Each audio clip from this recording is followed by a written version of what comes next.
जय श्री कृष्ण। आप सभी का आपके अपने धारा चैनल पर हार्दिक स्वागत है। इससे पहले अधिक मास महात्म्य और अन्य भी बहुत सारी अन्य विषयों पर भी वीडियो हमारे चैनल पर हैं। उन सबको सुनने के लिए आप सबका बहुत बहुत धन्यवाद। भादो या भाद्रपद का महीना 1 सितंबर से आरंभ होने जा रहा है। ये 29 सितंबर तक चलेगा। भादो मास भगवान श्री कृष्ण और प्रथम पूज्य श्री गणेश जी को बेहद प्रिय है। भादो माह में सभी कृष्णमय हो जाते हैं। हिंदू पंचांग के अनुसार इस माह में कई तीज त्यौहार आते हैं, इसलिए भी यह माह और भी महत्वपूर्ण और उमंग भरा हो जाता है। भादो माह में कृष्ण जन्माष्टमी, हरितालिका तीज, गणेश उत्सव, ऋषि पंचमी, डोल ग्यारस और अनंत चतुर्दशी आदि पर्व आते हैं। यह पवित्र चतुर्मास के 4 पवित्र महीनों में दूसरा माह है। इस माह में श्रीमद् भागवत गीता की स्थापना करके उनका पाठ करना शुभ माना जाता है। इससे धन और वैभव की प्राप्ति होती है। आज से भाद्रपद माह महात्म्य की कथा आरंभ हो रही है। आशा करती हूँ कि आप सभी पूरे माह कथा का श्रवण करते रहेंगे। आपको जब समय मिले आप अपने धारा चैनल पर कथा का श्रवण लगातार करें और पूरे अध्याय श्रवण करते रहें। इससे बीच में कथा छोड़ने पर कथा महात्म्य का पूरा लाभ नहीं मिलता।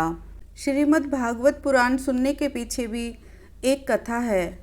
पौराणिक कथाओं के अनुसार श्रृंगी अपने पिता ऋषि शमीक के आश्रम में अन्य ऋषि कुमारों के साथ रहकर अध्ययन कर रहे थे। एक दिन की बात है कि सब विद्यार्थी जंगल गए हुए थे और आश्रम में शमीक ऋषि समाधि में अकेले बैठे हुए थे। तभी अचानक वहाँ प्यास से व्याकुल राजा परीक्षित पहुँचे। वो प्यास से बहुत व्याकुल थे और आश्रम में पानी खोजने लगे। जब उन्हें कहीं से भी पानी नहीं मिला तो उन्होंने समाधि में बैठे शमीक ऋषि को प्रणाम कर विनम्रता से कहा, मुझे प्यास लगी है, कृपया मुझे पानी दीजिए। राजा के 2-3 बार कहने पर भी ऋषि ने उन्हें कोई जवाब नहीं दिया। उन्हें बहुत बुरा लगा और उन्हें लगा कि ऋषि ध्यान का ढोंग कर रहे हैं। क्रोध में आकर राजा परीक्षित ने एक मरा हुआ सांप उठाकर ऋषि के गले में डाल दिया और वहाँ से चले गए।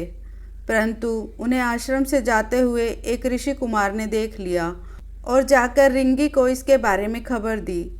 सभी राजा के स्वागत के लिए आश्रम पहुँचे, परंतु जब तक सब पहुँचे राजा वहाँ से जा चुके थे और ध्यान में बैठे शमीक ऋषि के गले में मरा हुआ सांप देखकर ऋषि रिंगी को बहुत क्रोध आया। उन्होंने हाथ से पानी लेकर परीक्षित को श्राप दे दिया कि मेरे पिता का अपमान करने वाला राजा परीक्षित, तुम्हारी मृत्यु आज से 7वें दिन नागराज तक्षक के काटने से होगी। इसके बाद ऋषि कुमारों ने ऋषि शमीक के गले से सांप निकाला, जिस बीच शमीक की समाधि टूट गई। शमीक ऋषि ने पूछा, क्या बात है? तब श्रृंगी ने सारी बात बताई। शमीक बोले, बेटा, राजा परीक्षित के साधारण अपराध के लिए तुमने जो सर्पदंश से मृत्यु का भयंकर श्राप दिया, यह बहुत बुरा है। हमें यह शोभा नहीं देता। इसका मतलब ये है कि अभी तुझे ज्ञान प्राप्त नहीं हुआ है। अब तू भगवान की शरण में जाकर अपने अपराध की क्षमा मांग। राजा परीक्षित को राजभवन पहुँचते पहुँचते अपनी गलती का एहसास हो चुका था। थोड़ी देर बाद शमीक ऋषि का एक शिष्य राजा परीक्षित के पास पहुँचा और उसने कहा, राजन, ब्रह्म समाधि में लीन शमीक ऋषि की ओर से आपका उचित सत्कार नहीं हो पाया, जिसका उन्हें बहुत दुख है। किंतु आपने बिना सोचे समझे जो मरे हुए सांप को उनके गले में डाल दिया, इस कारण उनके पुत्र श्रृंगी ने आपको आज से 7वें दिन सांप काटने से मृत्यु का श्राप दिया है, जो असत्य नहीं होगा। इसलिए आप मेरी बात माने तो 7 दिनों तक अपना पूरा समय ईश्वर चिंतन में रहें, ताकि आपको मोक्ष मिल सके। ये सुनकर राजा को संतोष हुआ कि मेरे द्वारा हुए अपराध के लिए मुझे उचित ही दंड मिला। इसके बाद राजा परीक्षित व्यास पुत्र सुखदेव मुनि के पास पहुँचे और उन्हें भागवत कथा सुनाने के लिए कहा। सुखदेव जी ने परीक्षित को 7 दिन भागवत कथा सुनाई। कहा जाता है कि तभी से भागवत सप्ताह सुनने की परंपरा प्रारंभ हुई। ओम नमो भगवते वासुदेवाय। श्रीमद् भागवत महात्म्य, पहला अध्याय, देवऋषि नारद की भक्ति से भेंट। सच्चिदानंद स्वरूप भगवान श्री कृष्ण को हम नमस्कार करते हैं, जो जगत की उत्पत्ति, स्थिति और विनाश के हेतु तथा आध्यात्मिक, आधिदैविक और आदि भौतिक तीनों प्रकार के तापों का नाश करने वाले हैं। जिस समय श्री सुखदेव जी का यज्ञोपवीत संस्कार भी नहीं हुआ था तथा लौकिक वैदिक कर्मों के अनुष्ठान का अवसर भी नहीं आया था, तभी उन्हें अकेले ही संन्यास लेने के लिए घर से जाते देखकर उनके पिता व्यास जी विरह से कातर होकर पुकारने लगे, बेटा बेटा तुम कहाँ जा रहे हो। उस समय वृक्षों ने तन्मय होने के कारण श्री सुखदेव जी की ओर से उत्तर दिया था, ऐसे सर्वभूत हृदय स्वरूप श्री सुखदेव मुनि को मैं नमस्कार करता हूँ। एक बार भगवत कथामृत का रसास्वादन करने में कुशल मुनिवर शौनक जी ने नैमिषारण्य क्षेत्र में विराजमान महामती सूत जी को नमस्कार करके उनसे पूछा। शौनक जी बोले, सूत जी, आपका ज्ञान अज्ञान अंधकार को नष्ट करने के लिए करोड़ों सूर्य के समान है। आप हमारे कानों के लिए रसायन अमृत स्वरूप सार गर्भित कथा कहिए। भक्ति, ज्ञान और वैराग्य से प्राप्त होने वाले महान विवेक की वृद्धि किस प्रकार होती है तथा वैष्णव लोग किस तरह इस माया मोह से अपना पीछा छुड़ाते हैं। इस घोर कली काल में जीव प्रायः आसुरी स्वभाव के हो गए हैं।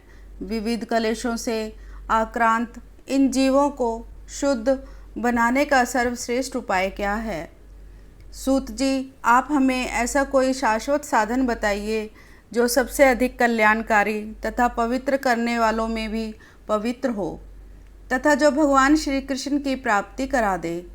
चिंतामणि केवल लौकिक सुख दे सकती है और कल्पवृक्ष अधिक से अधिक स्वर्गीय संपत्ति दे सकता है, परंतु गुरुदेव प्रसन्न होकर भगवान का योगी दुर्लभ नित्य बैकुंठ धाम दे देते हैं।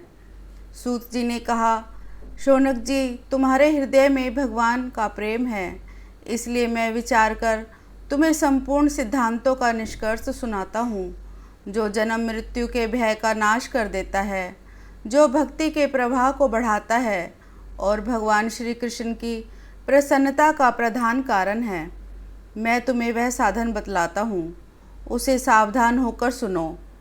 श्री सुखदेव जी ने कलयुग में जीवों के काल रूपी सर्प के मुख का ग्रास होने का आत्यांतिक नाश करने के लिए श्रीमद् भागवत शास्त्र का प्रवचन किया है। मन की शुद्धि के लिए इससे बढ़कर कोई साधन नहीं है। जब मनुष्य के जन्म जन्मांतर का पुण्य उदय होता है, तभी उसे इस भागवत शास्त्र की प्राप्ति होती है। श्री सुखदेव जी राजा परीक्षित को यह कथा सुनाने के लिए सभा में विराजमान हुए। तब देवता लोग उनके पास अमृत का कलश लेकर आए। देवता अपना काम बनाने में बड़े कुशल होते हैं, अतः यहाँ भी सबने सुखदेव जी को नमस्कार करके कहा, आप यह अमृत लेकर बदले में हमें कथा अमृत का दान दे दीजिए। इस प्रकार परस्पर विनिमय हो जाने पर राजा परीक्षित अमृत का पान करें और हम सब श्रीमद् भागवत रूप अमृत का पान करेंगे। इस संसार में कहाँ कांच और कहाँ महामूल्य मणि तथा कहाँ सुधा और कहाँ कथा। श्री सुखदेव जी ने यह सोचकर उस समय देवताओं की हंसी उड़ा दी।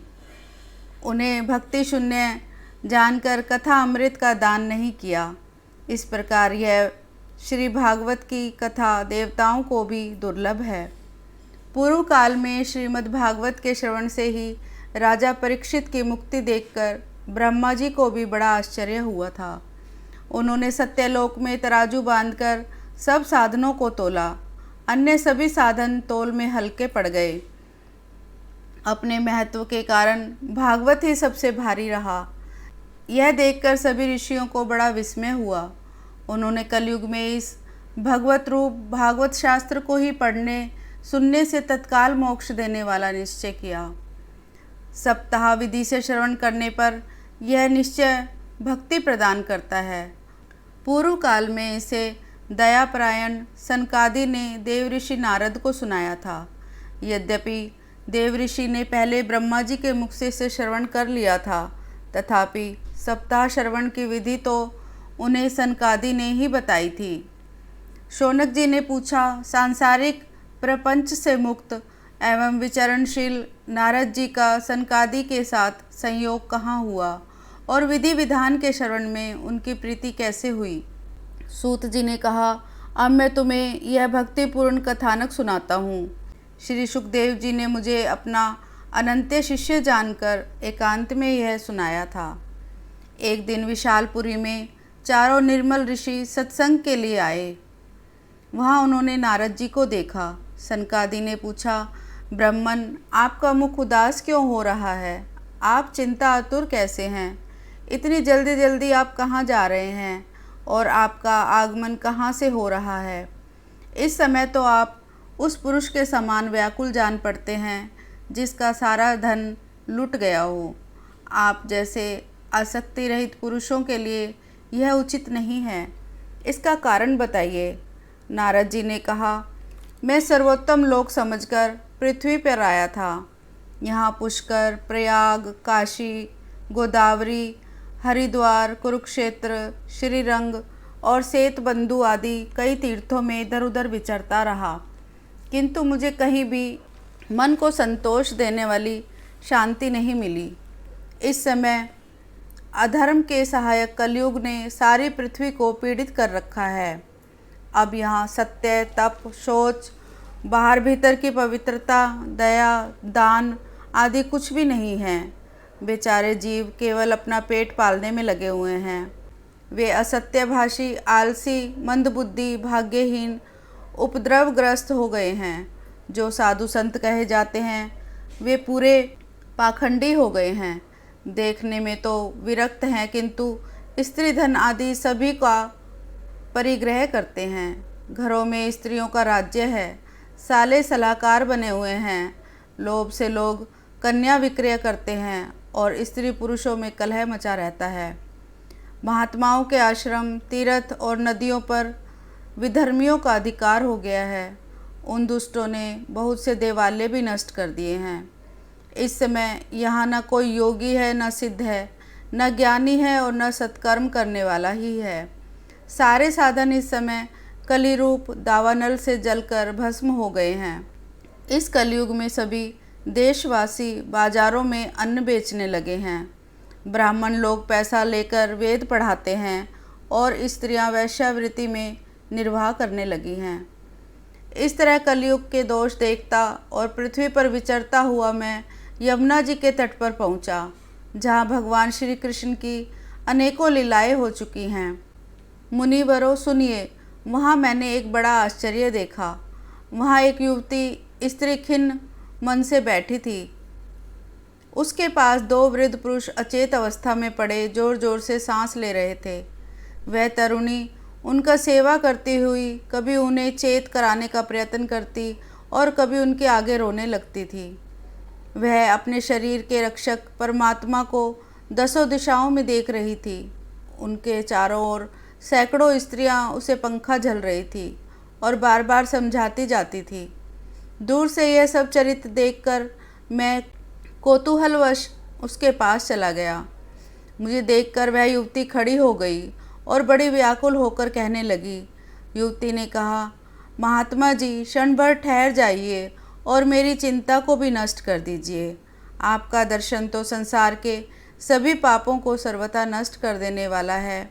आपके वचनों से मेरे दुख की भी बहुत कुछ शांति हो जाएगी। मनुष्य का जब बड़ा भाग्य आता है तभी आपके दर्शन हुआ करते हैं। नारद जी कहते हैं, तब मैंने उस स्त्री से पूछा, देवी तुम कौन हो? ये दोनों पुरुष तुम्हारे क्या होते हैं और तुम्हारे पास ये कमल नयनी देवियाँ कौन हैं? तुम हमें विस्तार से अपने दुख का कारण बताओ। युवती ने कहा, मेरा नाम भक्ति है। ये ज्ञान और वैराग्य नामक मेरे पुत्र हैं। समय के फेर से ही ये ऐसे जर्जर हो गए हैं। ये देवियाँ गंगा जी आदि नदियाँ हैं। ये सब मेरी सेवा करने के लिए ही यहाँ आई हैं। इस प्रकार साक्षात देवियों के द्वारा सेवित होने पर भी मुझे सुख शांति नहीं है। तपोधन, अब ध्यान देकर मेरा वृतांत सुनिए। मेरी कथा वैसे तो प्रसिद्ध है, फिर भी उसे सुनकर आप मुझे शांति प्रदान करें।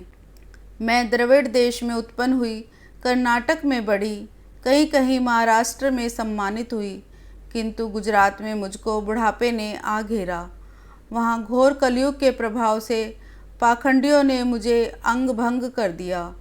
चिरकाल तक यह अवस्था रहने के कारण मैं अपने पुत्रों के साथ दुर्बल और निस्तेज हो गई। अब जब से मैं वृंदावन आई, तब से पुनः परम सुंदरी सुरूपवती नवयुवती हो गई हूँ, किंतु सामने पड़े हुए ये दोनों मेरे पुत्र थके मांदे दुखी हो रहे हैं। अब मैं यह स्थान छोड़कर अन्यत्र जाना चाहती हूँ। ये दोनों बूढ़े हो गए हैं, इसी दुख से मैं दुखी हूँ। मैं तरुणी क्यों और ये दोनों पुत्र मेरे बूढ़े क्यों? हम तीनों साथ साथ रहने वाले हैं, फिर यह विपरीतता क्यों? होना तो यह चाहिए कि माता बूढ़ी हो और पुत्र तरुण। इससे भी मैं आश्चर्यचकित चित्त से अपनी इस अवस्था पर शोक करती रहती हूँ। आप परम बुद्धिमान एवं योग निधि हैं, इसका क्या कारण हो सकता है, मुझे बताइए। नारद जी ने कहा, साध्वी, मैं अपने हृदय में ज्ञान दृष्टि से तुम्हारे संपूर्ण दुख का कारण देखता हूँ। तुम्हें विषाद नहीं करना चाहिए।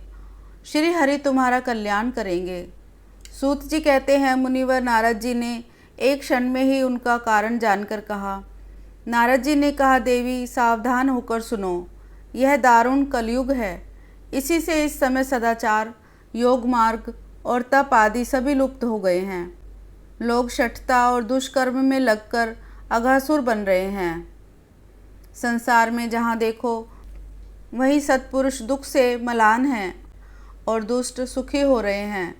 इस समय जिस बुद्धिमान पुरुष का धैर्य बना रहे वही बड़ा ज्ञानी या पंडित है। पृथ्वी क्रमशः प्रतिवर्ष शेष जी के लिए भार रूप होती जा रही है। अब यह छूने योग्य तो क्या, देखने योग्य भी नहीं रह गई है और ना इसमें कहीं मंगल ही दिखाई देता है। अब किसी को पुत्रों के साथ तुम्हारा दर्शन भी नहीं होता। विषय अनुराग के कारण अंधे बने हुए जीवों से उपेक्षित होकर तुम जर्जर हो रही थी। वृंदावन के संयोग से तुम फिर नवीन तरुणी हो गई हो। अतः यह वृंदावन धाम धन्य है, जहाँ भक्ति सर्वत्र नृत्य कर रही है। परंतु तुम्हारे इन दोनों पुत्रों का यहाँ कोई ग्राहक नहीं है, इसलिए इनका बुढ़ापा नहीं छूट रहा है। यहाँ इनको कुछ आत्म सुख की प्राप्ति होने के कारण ये सोते से जान पड़ते हैं। भक्ति ने कहा, राजा परीक्षित ने इस पापी कलयुग को क्यों रहने दिया है? इसके आते ही सब वस्तुओं का सार न जाने कहाँ चला गया। करुणामय श्री हरि से भी यह अधर्म कैसे देखा जाता है? हे मुने, मेरा यह संदेह दूर कीजिए। आपके वचनों से मुझे बड़ी शांति मिली है। नारद जी ने कहा, यदि तुमने पूछा है तो प्रेम से सुनो। हे कल्याणी, मैं तुम्हें सब बताऊंगा और तुम्हारा दुख दूर हो जाएगा।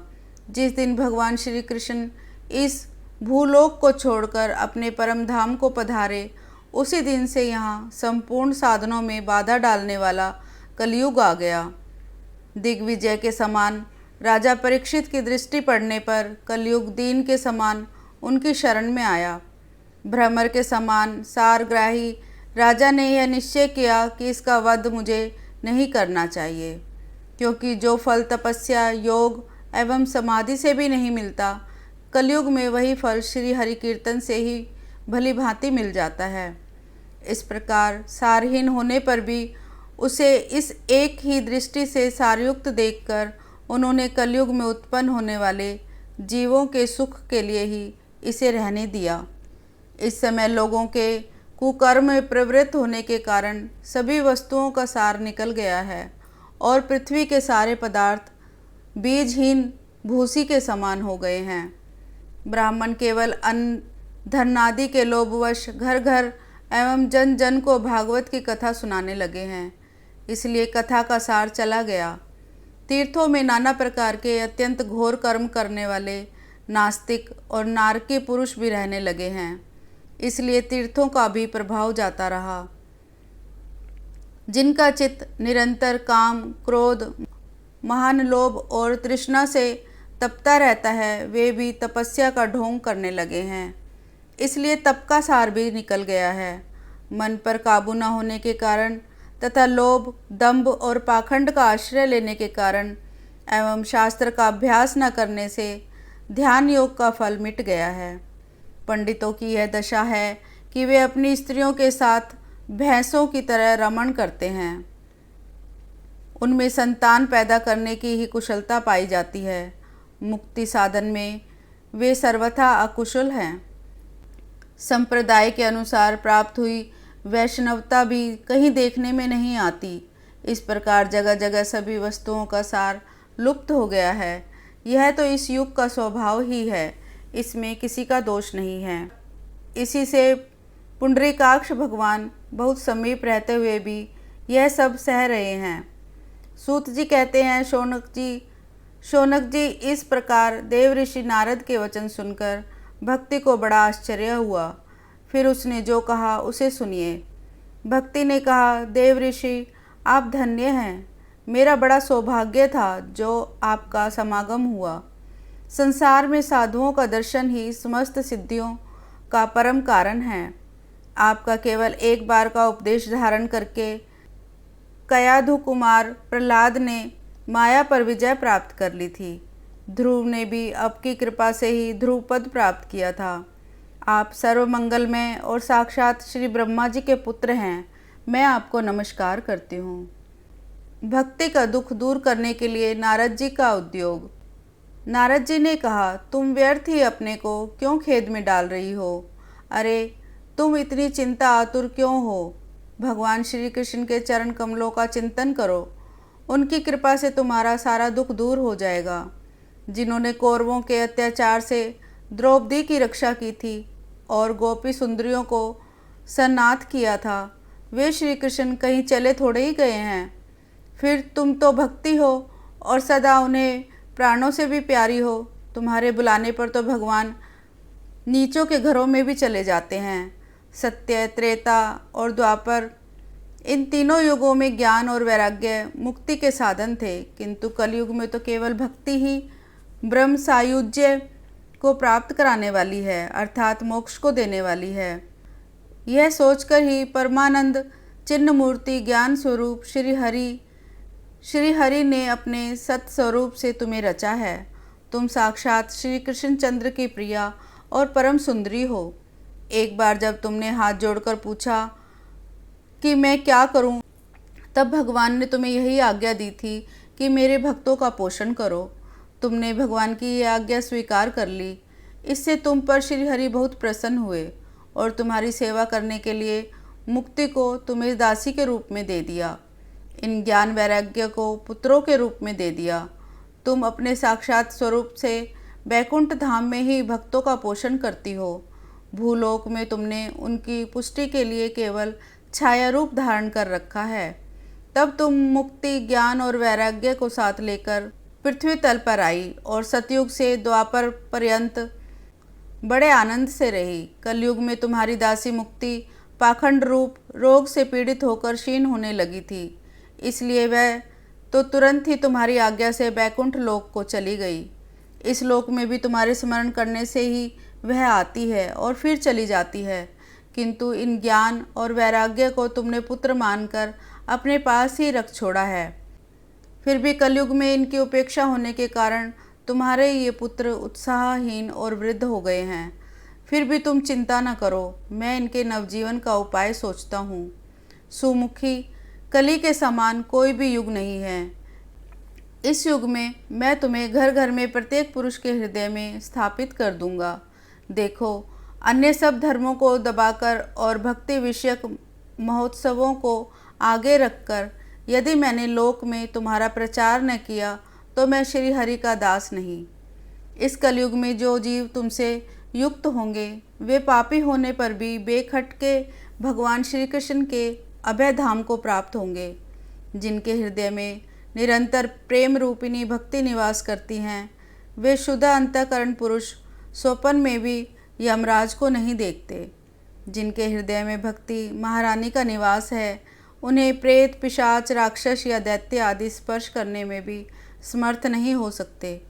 भगवान तप, वेद अध्ययन, ज्ञान और कर्म आदि किसी भी साधन से वश में नहीं किए जा सकते। वे केवल भक्ति से ही वशीभूत होते हैं। श्री गोपीजन प्रमाण हैं।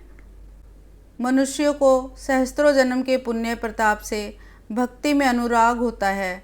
कलयुग में केवल भक्ति ही सार है। भक्ति से तो साक्षात श्री कृष्णचंद्र सामने उपस्थित हो जाते हैं।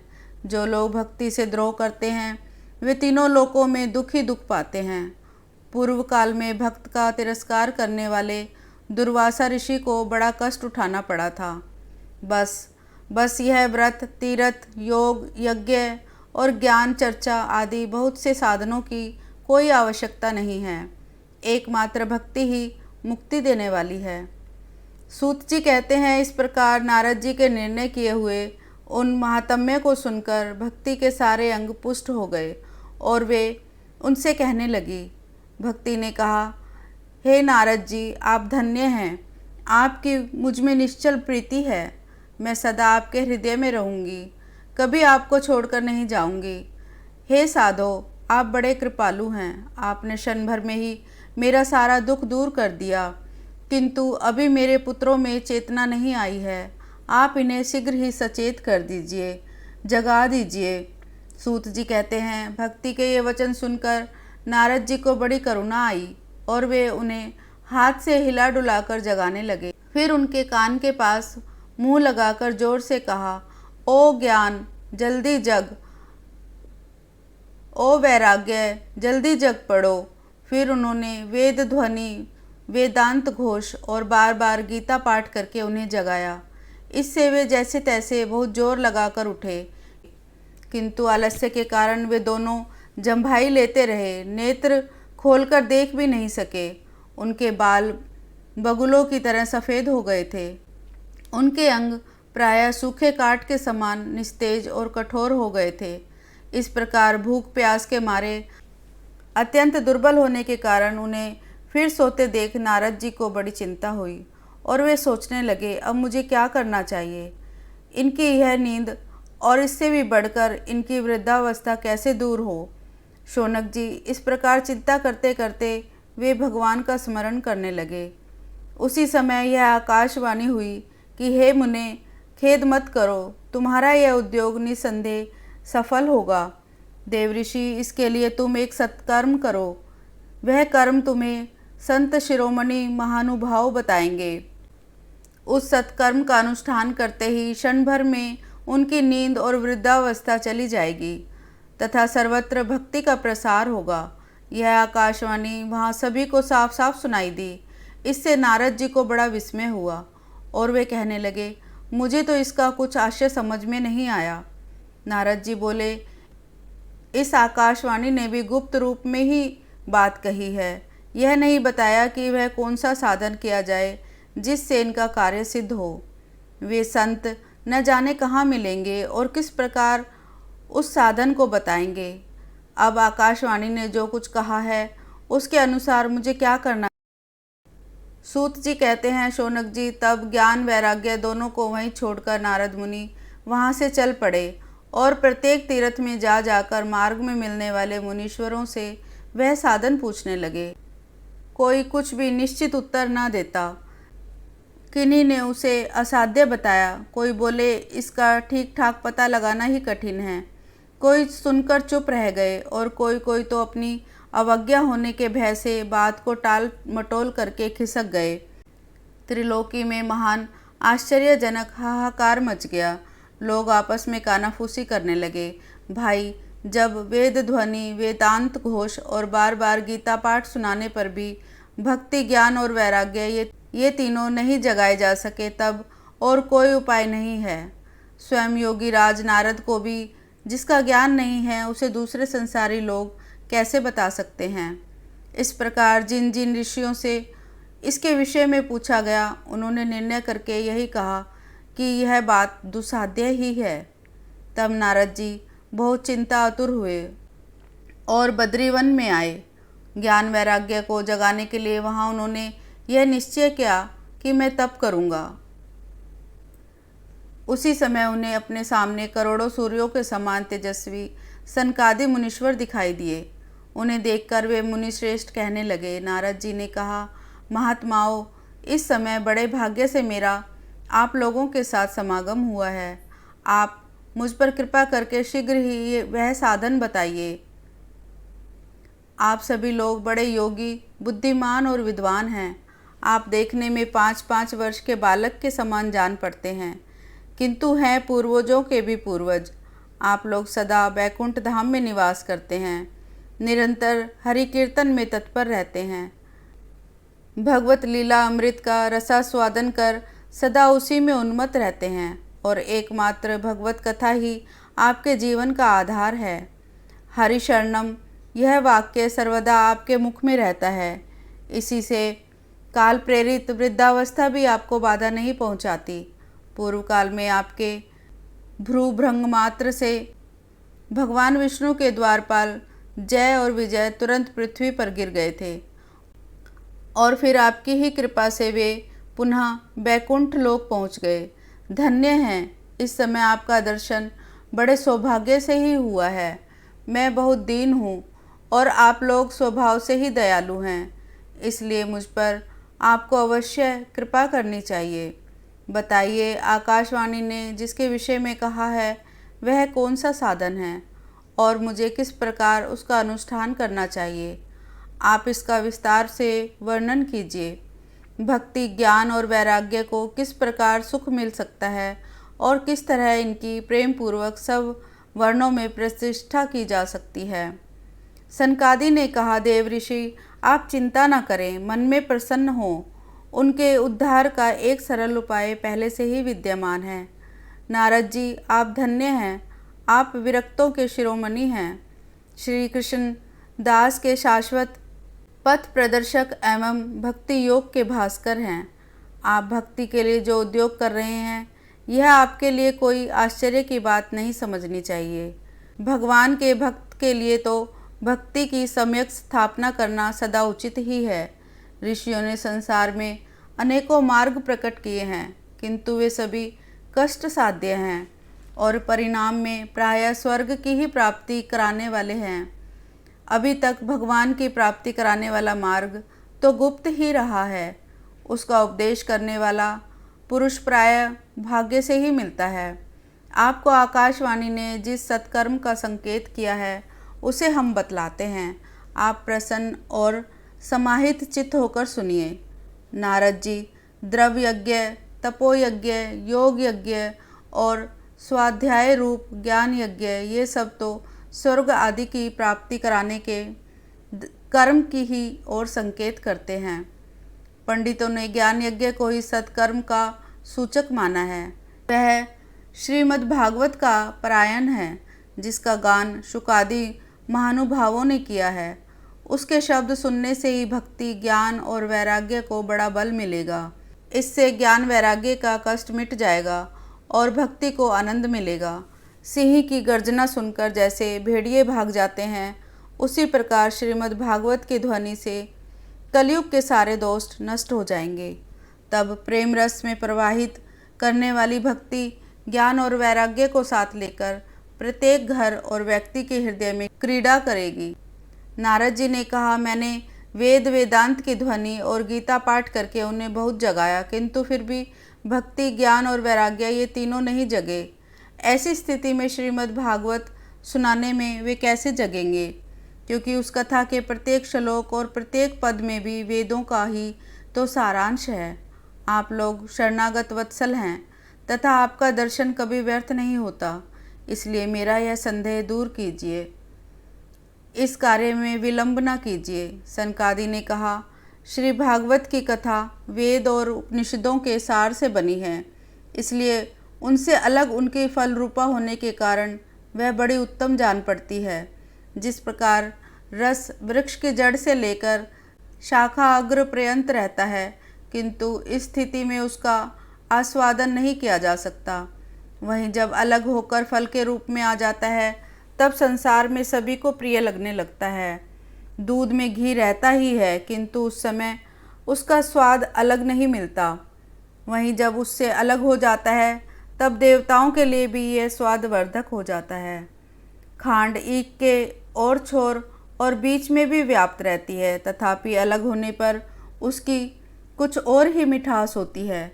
ऐसी ही यह भागवत की कथा है। यह भागवत पुराण वेदों के समान है। श्री व्यास देव ने इसे भक्ति, ज्ञान और वैराग्य की स्थापना के लिए प्रकाशित किया है। पूर्व काल में जिस समय वेद वेदांत के पारगामी और गीता की भी रचना करने वाले भगवान व्यास देव खिन्न होकर अज्ञान समुद्र में गोते खा रहे थे, उस समय आपने ही उन्हें 4 श्लोकों में इसका उपदेश दिया था। उसे सुनते ही उनकी सारी चिंता दूर हो गई थी। फिर इसमें आपको आश्चर्य क्यों हो रहा है जो आप हमसे प्रश्न कर रहे हैं? आपको उन्हें शोक और दुख का विनाश करने वाला श्रीमद् भागवत पुराण ही सुनाना चाहिए। नारद जी ने कहा, महानुभावों, आपका दर्शन जीव के संपूर्ण पापों को तत्काल नष्ट कर देता है और जो संसार दुख रूप दावानल से तपे हुए हैं उन पर शीघ्र ही शांति की वर्षा करता है। आप निरंतर शेष जी के सहस्त्र मुखों से गाए हुए भगवत कथा अमृत का पान करते रहते हैं। मैं प्रेम लक्षणा भक्ति का प्रकाश करने के उद्देश्य से आपकी शरण लेता हूँ। जब अनेकों जन्मों के संचित पुण्य पुंज का उदय होने से मनुष्य को सत्संग मिलता है, तब वह उसके अज्ञान जनित मोह और मदरूप अंधकार का नाश करके विवेक उदय होता है। श्रीमद् भागवत पुराण का प्रथम अध्याय समाप्त हुआ। ओम नमो भगवते वासुदेवाय।